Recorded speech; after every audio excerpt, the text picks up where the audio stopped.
मैंने पहले कहा हम वो लोग हैं जिन्होंने 6 ऋतु के हिसाब से क्लाइमेटिक जोन हिंदुस्तान के बना करके हमारे यहां कौन सी फसल कहां होनी चाहिए इसका बहुत बड़ा हमने वर्कआउट किया था। और हमारा पूरा इकोनॉमिक्स की मूल धारा एग्रीकल्चर रहती थी और हमारा इकोनॉमिक्स सोशियो इकोनॉमिक्स रहता था। आपको मैं उदाहरण देता हूं मित्रों, केरल के अंदर सुपारी की पैदावार होती थी। अब मैं नहीं जानता हूं किसी एग्रीकल्चर यूनिवर्सिटी ने यह रिसर्च किया हो कि सुपारी में वो कौन से तत्व हैं जो मनुष्य को या किसी को उपयोगी हो सकते हैं। मैंने अभी तक पढ़ा, हो सकता है शायद मैंने नहीं पढ़ा है। मैं मानता हूं एक अच्छा सा शेप वाला वो लकड़ी का टुकड़ा है सुपारी, उसमें कोई ऐसे कंटेंट्स नहीं है जो मेडिसिन में भी उपयोगी हो सकते हैं, जो बॉडी को भी, ऐसा मैंने अभी तक पढ़ा नहीं। अब मित्रों बताइए कि जो सुपारी पैदा करेगा खाएगा क्या? तो हमारे पूर्वजों का कृषि आधारित सोशियो इकोनॉमिक्स कैसा था? उन्होंने सुपारी को पूजा में स्थान दे दिया। गणेश जी उपलब्ध नहीं तो सुपारी रखो, उसको गणेश ही मान लिया जाएगा। और मित्रों उन्होंने पूरे हिंदुस्तान में उसके लिए एक मार्केटिंग मैकेनिज्म दे दिया। और वो कारण था कि कश्मीर में भी आदमी को सुपारी की जरूरत पड़ती थी पूजा के लिए, और केरल में सुपारी पैदा करने वाला आदमी जो और फसल नहीं पैदा करता होगा उस जमाने में, उसकी जिंदगी को बचाया गया। यानी एग्रीकल्चर आधारित इकोनॉमिक्स की जब चर्चा होती है तब हमारे यहां किस प्रकार से सोचा जाता है, इसका ये जीता जागता उदाहरण है। क्या हम आज economics, budgets, government, agriculture universities, progressive farmers, research and scientist, क्या इन सब ने मिलजुल करके कोई इंटीग्रेटेड अप्रोच लेकर के इन संबंधों में आजादी के बाद कभी सोचा होगा? मतलब मैं जब प्लानिंग कमीशन में जाता हूं मैं कभी कभी हैरान हो जाता हूं कि इतना टुकड़ों में सोचा जाता है, इतना टुकड़ों में सोचा जाता है कि अल्टीमेटली हम परिणाम नहीं ला सकते। क्लाइमेट चेंज के विषय में भी मैं मानता हूं कि आज दुनिया में क्लाइमेट चेंज को लेकर के 2 व्यू हैं और बहुत ही स्ट्रांग 2 व्यू हैं।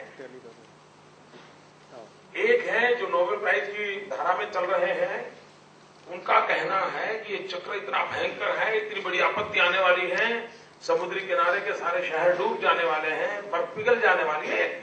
एक उनके भी परफेक्ट लॉजिक है। और दूसरा ये कहता है कि सारी सृष्टि का ये चक्र चलता ही रहता है, कभी इस कोने में होता है तो कभी उस कोने में होता है, लेकिन होता जरूर है। ऐसा नहीं कि सब खत्म हो जाता है।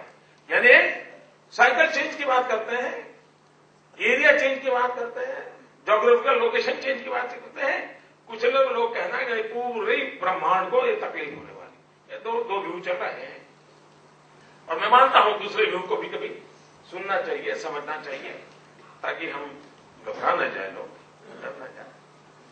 दूसरा विषय है मित्रों कि क्लाइमेट चेंज के रूट्स क्या है। मान लीजिए क्लाइमेट चेंज एक बहुत बड़ा संकट मानव जात को आया है, रूट्स क्या है? सबसे पहला रूट है भोगवादी संस्कृति।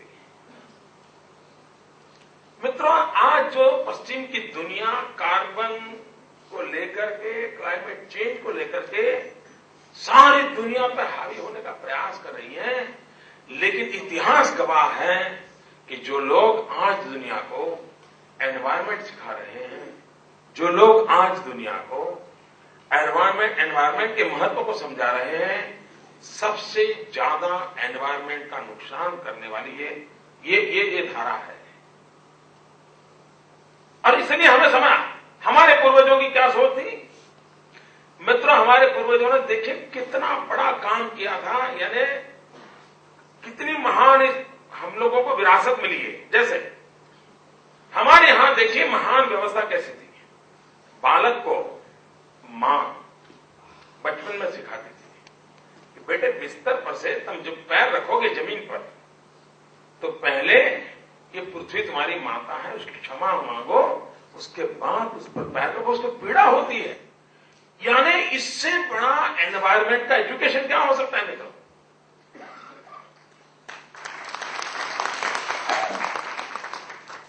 हमारे यहां नदी को माता माना गया। इस देश की सांस्कृतिक विरासत के जो विरोधी टोली है उसने कह दिया हम पोंगा पंडित लोग हैं, हम पिछलकू लोग हैं, पागल लोग हैं, नदी को भी माता मानते हैं। नहीं, नदी कुछ नहीं है, H2 है। जिस दिन नदी H2O हो गई उस दिन गंगा मैली हो गई। जब तक गंगा मां थी गंगा मैली नहीं होती। अब क्लाइमेट चेंज वाले आएंगे, गंगा को साफ करो, खर्चा करो, एनवायरमेंट का मुद्दा। अरे देखिए साहब कैसा एक दूषित वातावरण है, कैसा दूषित वातावरण है। हम लोग हैं आज